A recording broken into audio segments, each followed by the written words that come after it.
Friends, this is a channel about real life.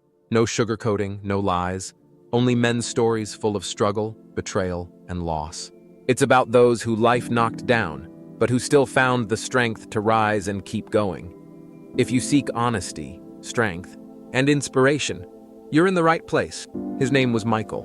Once, in a small town in Ohio, he was a well-known businessman. Not a millionaire, not an oligarch, but someone people respected and enviously called a self-made man.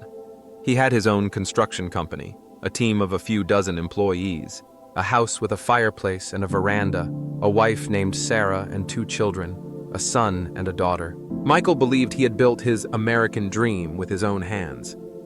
He was one of those men who wake up at 5 in the morning, still in the dark, go to work earlier than everyone else, and return late in the evening, always feeling that the day had not been wasted. He had no innate genius or special education.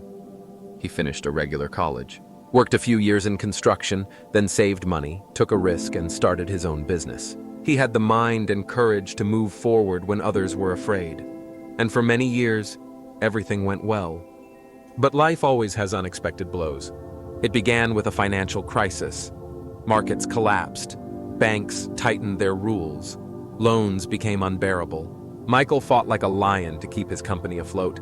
He sold property, delayed paying himself to pay workers, sought new contracts, but the market was collapsing faster than he could react. When money problems began, cracks appeared in the family. Sarah was not the woman who would go to the end, supporting her husband in dark times. She loved the good life, stability, restaurants, and travel. And when the house was filled with arguments, when Michael first admitted he might lose the business, Sarah made her choice. She packed her thing, took the children, and went to her mother's house. For Michael, it was a blow he could not recover from for a long time.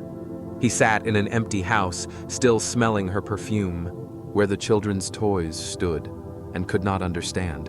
How did this happen? Yesterday he was a man with a future. Today, a lonely man with debts and a broken family. But this was only the beginning of the fall. The company eventually went bankrupt. Lawsuits, creditors, loss of property. He had to sell the house and ended up in a cheap rented apartment with peeling walls and old furniture. Friends who called just yesterday with offers to meet disappeared one by one from his life. In the world of success and money, they do not like those who fall. Michael tried to get a job, but what skills did he have? Everyone knew him as a company owner, and now he came asking to be hired.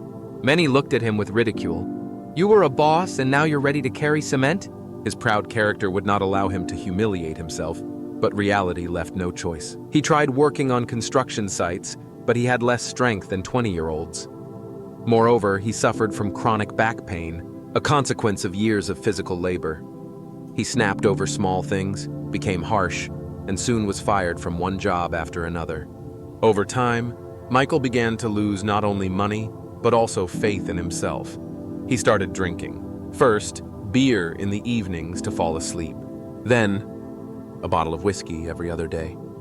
Alcohol dulled the pain, provided oblivion, but also drained the last of his strength. His body weakened, his voice became hoarse, and his eyes empty. He sank so low that even his own children stopped communicating with him. Sarah did not allow them to see their father. "Your dad is a loser," she said. "He can't give you anything good." And the children began to believe it. Eventually, Michael was completely alone, without family, without friends, without work, without money, a few dollars in his pocket, a black void in his soul. He lived in a tiny motel room on the outskirts of Cleveland. The walls were thin. He could hear neighbors arguing or crying. A table, a bed, a lamp with yellow light. That was all that remained of the life of a man who once dreamed of becoming rich and happy.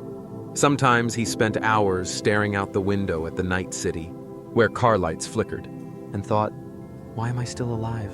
Why another day? If tomorrow won't be better?" But the worst part was not that. The worst was feeling that he was no longer needed by anyone in the world. And then, for the first time in his mind, the thought appeared. It could all end. Michael lay on the sagging motel bed. Nearby, an empty bottle of whiskey, a torn pack of cigarettes. His head buzzed, his eyes burned, and his heart pounded heavily in his chest. Days blended into nights, Weeks dragged like an endless hungover morning.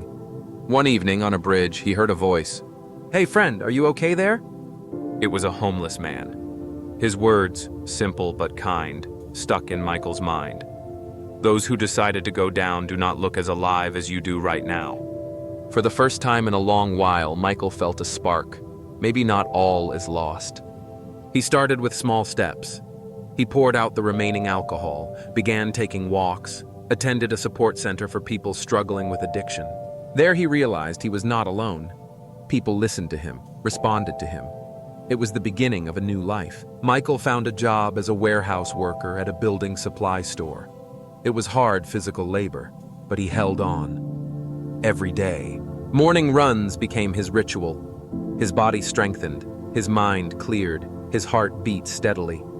Small victories turned into strength. He began running marathons, at first just to cover the distance, then participating in local races. His story inspired those around him. He became a symbol that falling is not the end. Social media, school, and sports club speeches, a best-selling book. Michael did not seek fame, but his influence grew. He helped thousands of people believe in themselves.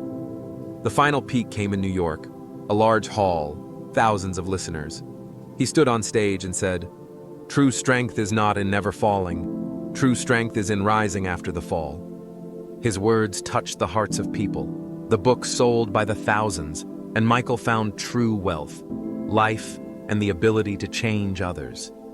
He knew, falling is not the end, and the power to rise will always be with him. His story became a legend.